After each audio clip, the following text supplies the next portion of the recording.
மக்கள் அனைவருக்கும் வணக்கம். இப்போலாம் உயிரினங்கள் பேரில் கட்சி சமூக வலைதளங்களில் ஒரு பேஜ் ஓப்பன் பண்ணுறது ரொம்ப ஃபேமஸாக போயிடுச்சுங்க.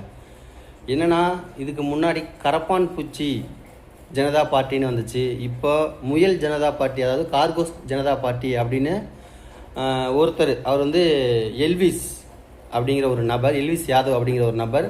இவர் எப்படி ஃபேமஸ்னால், இந்த ஓடிடியில் பிக் பாஸ் 2ல் ஒரு வெற்றியாளராக வந்தவர். அதனால் இவர் ரொம்ப ஃபேமஸ்ஸு. ஸோ அவர் எக்ஸ்தலத்தில் அந்த பேஜ் ஓப்பன் பண்ணியிருக்காங்க, காக்ரோச் ஜனதா பார்ட்டி அப்படின்னு.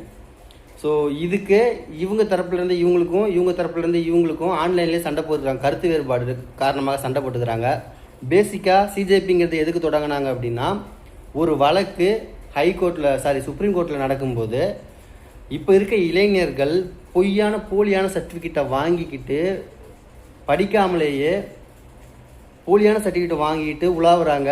அதனால் இந்தியாவோட முன்னேற்றம் கெட்டு போகும். இந்த கரப்பாம்பூச்சி மாதிரி ஒட்டிக்கிட்டு இந்த வேலையை பண்ணாமல் இளைஞர்கள் முறைப்படி படித்து பட்டம் வாங்கணுங்கிறதுக்காக ஒரு நீதிபதி அவர்கள் சுப்ரீம் கோர்ட்டில் சொல்லியிருந்தாங்க. அதுக்கு ஆப்போசிட்டாக கரப்பாம்பூச்சிங்கிற வார்த்தையை பயன்படுத்தினால தான் சிஜேபி அப்படிங்கிற பார்ட்டியை தொடங்கணும்னு சொல்லிட்டு அபிஜித் தீப்கே அவர்கள் அசாமை சேர்ந்தவர், அமெரிக்காவில் இருக்கிறவர், இப்போ ரீசெண்டாக டெல்லியில் கூட போராட்டம் பண்ணாங்க.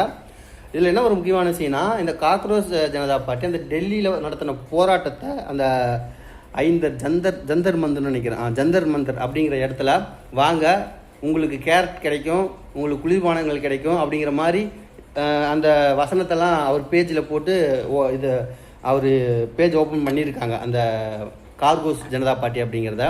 இதனால தான் அவங்க என்ன சிஜேபியில் என்ன கேட்குறாங்க, நாங்கள் பொதுவாக இந்தியாவில் இருக்க இளைஞர்களை பற்றி தப்பாக பேசிட்டாங்க, இந்தியாவுடைய முன்னேற்றம், இளைஞனுடைய வேலை வாய்ப்பு, சிபிஎஸ்சியில் ஒரு திட்டத்தில் நடக்கக்கூடிய குற்றங்கள், இதையெல்லாம் நாங்கள் சுட்டி காட்டி ஒரு அவேர்னஸ் க்ரியேட் பண்ணுறதுக்காக நாங்கள் போராடிட்டு இருக்கிறோம். நீங்கள் எங்களுக்கு ஆப்போசிட்டாக பண்ணுறேன்னு இந்த மாதிரி பண்ணிகிட்ருக்கீங்க அப்படின்னு. ஆனால் இவங்க என்ன யோசிக்கிறாங்க, நீங்கள் பிஜேபிக்கு ஆப்போசிட்டாக ஒன்று ஓப்பன் பண்ணீங்க, நான் ஏன் உங்களுக்கு ஆப்போசிட்டாக ஒன்று ஓப்பன் பண்ணக்கூடாதுன்னு நான் கேஜேபி அப்படிங்கிறத உங்களுக்கு ஆப்போசிட்டாக ஒன்று ஓப்பன் பண்ணியிருக்காங்கன்னு இவங்க ரெண்டு பேர்த்துக்கு இடையில் மாற்றி கருத்து வேறுபாடு.